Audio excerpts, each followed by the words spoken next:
नमस्कार, सोजस बुलेटिन में आपका स्वागत है। मैं हूं आपके साथ अभिलाषा गर्ग। एक नजर हेडलाइंस पर। प्रदेश में 5 से 20 जून तक चलेगा वंदे गंगा जल संरक्षण जन अभियान। मुख्यमंत्री ने कहा, जल संरक्षण बने जन आंदोलन, प्रत्येक व्यक्ति की भागीदारी हो सुनिश्चित। कर्मभूमि से मातृभूमि अभियान के तहत 10 जून को विभिन्न कार्यों का होगा लोकार्पण। भूजल स्तर बढ़ाने और जल संचयन पर विशेष ध्यान दे रही राज्य सरकार। प्रदेश में गर्मी से मिलेगी राहत। आज से 4 जून के दौरान तेज आंधी बारिश की गतिविधियां दर्ज होने की प्रबल संभावना। मुख्यमंत्री श्री भजनलाल शर्मा ने कहा कि राजस्थान जैसे विषम भौगोलिक परिस्थितियों वाले राज्य में जल संरक्षण बहुत महत्वपूर्ण है। इसके लिए हमारी सरकार भूजल स्तर बढ़ाने तथा जल संचयन पर विशेष ध्यान दे रही है। इसी उद्देश्य के लिए राज्य सरकार 5 से 20 जून तक प्रदेश भर में वंदे गंगा जल संरक्षण जन अभियान चलाएगी। श्री शर्मा रविवार को मुख्यमंत्री निवास पर आयोजित बैठक में वंदे गंगा जल संरक्षण जन अभियान के अंतर्गत होने वाले कार्यक्रमों की तैयारियों की समीक्षा कर रहे थे। उन्होंने कहा कि यह सुखद संयोग है कि इस बार विश्व पर्यावरण दिवस तथा गंगा दशहरा एक ही दिन 5 जून को है।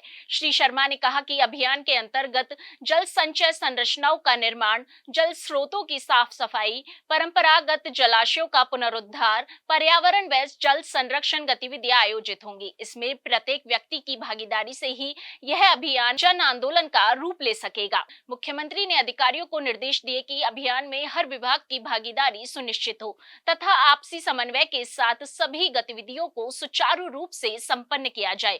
उन्होंने कहा कि अभियान की सफलता सुनिश्चित करने के लिए सभी कार्यों और गतिविधियों की मॉनिटरिंग कर प्रतिदिन अपडेट ली जाए। श्री शर्मा ने कहा कि अभियान के पहले दिन प्रदेश के गांवों में जल संरक्षण के कम से कम एक कार्य की शुरुआत की जाए। ग्राम स्तर पर जल मित्र बनाकर अधिक से अधिक लोगों की इसमें सहभागिता सुनिश्चित की जाए।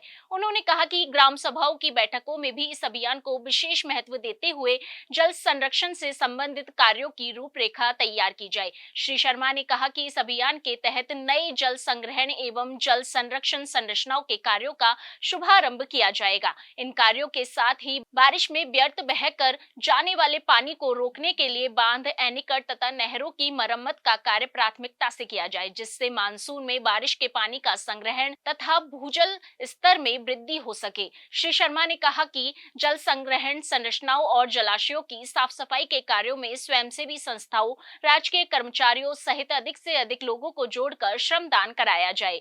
मुख्यमंत्री ने कहा कि 10 जून को कर्मभूमि से मातृभूमि अभियान के तहत हुए कार्यों का लोकार्पण होगा और नए कार्यों की स्वीकृति दी जाएगी। उन्होंने निर्देश दिए कि इस अभियान के लिए भामाशाहों तथा CSR फंडिंग के माध्यम से आर्थिक सहयोग लिया जाए।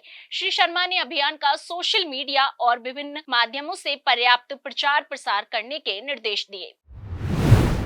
राज्यपाल श्री हरिभाऊ बागड़े ने कहा कि गरीब वंचित वर्ग के उत्थान के लिए विभागीय अधिकारी हमेशा कटिबद्ध रहे। जिले के अंतिम छोर तक बैठे प्रत्येक व्यक्ति एवं पात्र व्यक्ति को विकास कार्यक्रमों व योजनाओं से लाभान्वित किया जाए। राज्यपाल श्री बागड़े आज 2 दिवसीय भीलवाड़ा दौरे के दौरान कलेक्ट्रेट सभागार में आयोजित जिला स्तरीय बैठक में अधिकारियों को निर्देशित कर रहे थे।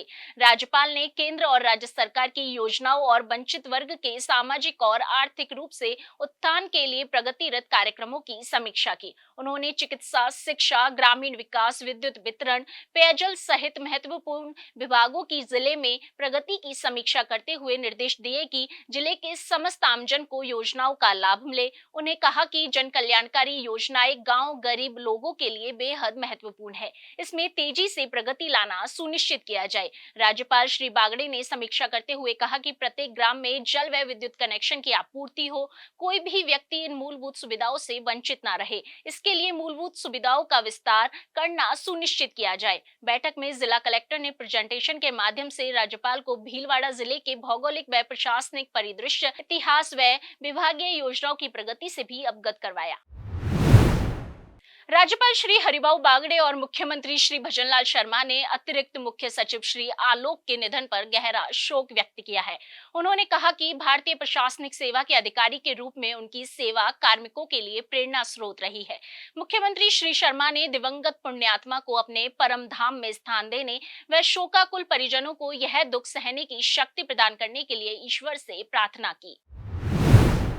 मुख्यमंत्री श्री भजनलाल शर्मा के निर्देशों की अनुपालना में जयपुर जिले में संचालित रास्ता खोलो अभियान अब ग्रामीणों और किसानों के लिए राहत का दूसरा नाम बन गया है। 7 महीने से भी कम समय में जयपुर जिले में बरसों से बंद 1182 रास्ते खुलवाकर लाखों ग्रामीणों की खेतों और गांवों की राह आसान की है।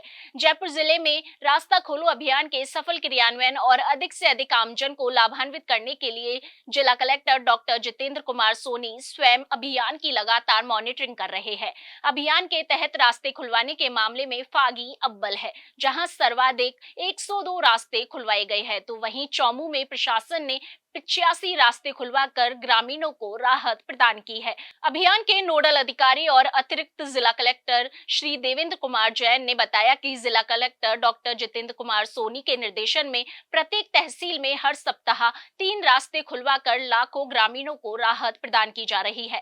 रास्ता खोलो अभियान के तहत जिला प्रशासन ने समझाइश और सहमति से गांवों, खेतों और ढाणियों के बरसों से बंद पड़े 1182 रास्ते खुलवाए हैं।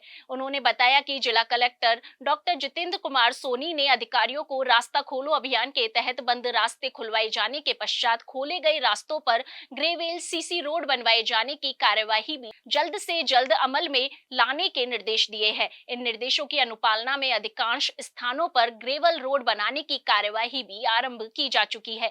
वहीं जिन रास्तों के बाद न्यायालय में विचाराधीन है, परिवादियों द्वारा संबंधित न्यायालय से ही अनुतोष प्राप्त किया जाएगा। और अब बात करते हैं प्रदेश के मौसम के हाल की। आज से 4 जून के दौरान राज्य में तीव्र आंधी बारिश की गतिविधियां दर्ज होने की प्रबल संभावना है। इस बारे में ज्यादा जानकारी दे रहे हैं मौसम विज्ञान केंद्र जयपुर के निदेशक श्री राधेश्याम शर्मा। नमस्कार, जय हिंद। मौसम विज्ञान केंद्र जयपुर से मैं राधेश्याम शर्मा एक बार फिर से आप सभी का स्वागत करता हूं। आज दिनांक 2 जून है और हम बात करेंगे राजस्थान में आगामी दिनों में आने वाले तेज आंधी, मेघ गर्जन और बारिश की गतिविधियों की। सबसे पहले देखें तो फिलहाल एक पश्चिमी विक्षोभ उत्तर पश्चिमी भारत और आसपास के क्षेत्रों के ऊपर सक्रिय है। इसके अलावा आज हरियाणा के ऊपर एक वायुमंडल के निचले स्तरों में परिसंचरण तंत्र भी बना हुआ है। वहीं अरब सागर और बंगाल की खाड़ी से हवा के साथ नमी की सप्लाई भी हो रही है। इस सिस्टम का सर्वाधिक असर अगले 2-3 दिन राजस्थान के ज्यादातर इलाकों में देखने को मिलेगा।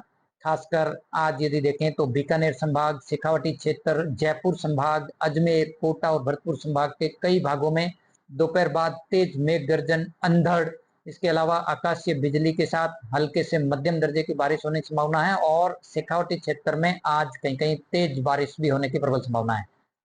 इसके अलावा यदि देखें तो जोधपुर और उदयपुर संभाग में भी छुटपुट स्थानों पर थंडरस्टॉर्म एक्टिविटी होने की संभावना बनी रहेगी। इसके बाद 3 और 4 जून को भी इस सिस्टम का सर्वाधिक असर देखने को मिलेगा, खासकर शेखावाटी क्षेत्र, जयपुर संभाग, इसके अलावा अजमेर, भरतपुर और कोटा संभाग के कई भागों में तेज मेघ गर्जन के साथ कहीं कहीं मध्यम से तेज बारिश की गतिविधियां रिपोर्ट होंगी।